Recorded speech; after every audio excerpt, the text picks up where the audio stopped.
We said Goodluck Jonathan was the problem. But after him, insecurity tripled. So from one leadership to another, the situation keeps getting worse. And look at it critically. Since our return to democracy in year 2000, we said Obasanjo didn't do enough, that we look forward to a government that could do enough. Yar'Adua came in, then Jonathan came in. And we complained it was worse than Obasanjo's time. And now we're complaining that this period under President Buhari is worse than Jonathan's time. So why is it that there is a slippery slope of disaster that is continuous? And how are we not sure that the next administration we will say, oh, this time we're even better than that? As regards security. Okay, I think let me start with Obasanjo. There is a need for Nigerians to start doing personality audit before they elect, specifically their own president. When Obasanjo was drafted into the political scenario of Nigeria, don't forget, he came straight from the prison without deconstructing him, without reconstructing him, without aligning him with the reality of the moment. He was given power on a platter of gold.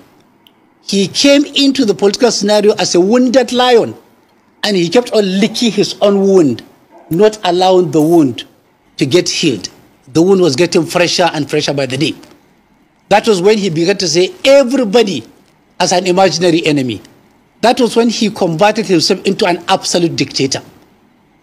Soon after, Yar'Adua came in, short-lived, but we could see the difference.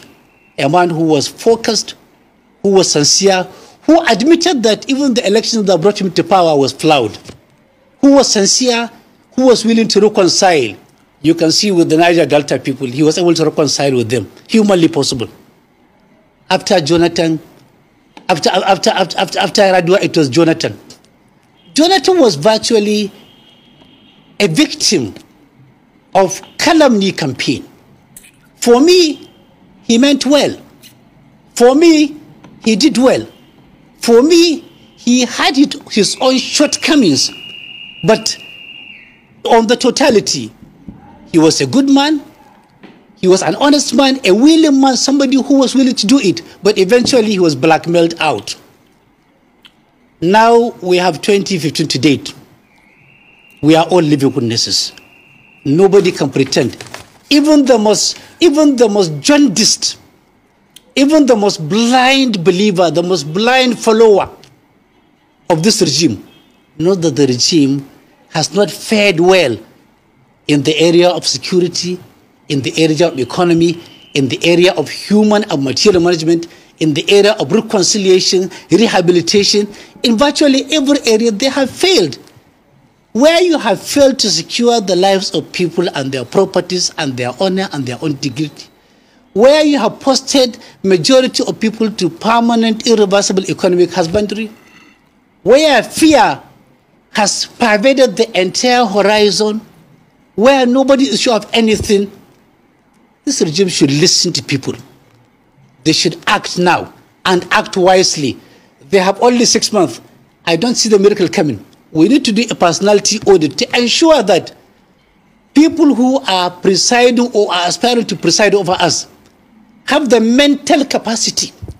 In America, before you preside over a country, you go through psychiatric evaluations and you are certified as mentally balanced, fully oriented to time, places, and people, fully alert. But when you don't go for psychiatric evaluation, you may end up having people with the underlying neurosis, psychosis, and madness without even you knowing. That is very, very important for Nigerians to consider. It may not be part of the constitutional requirements of becoming a president, but there is a very, very urgent need to factor that as a necessary requirement. Also, they should go through drug test.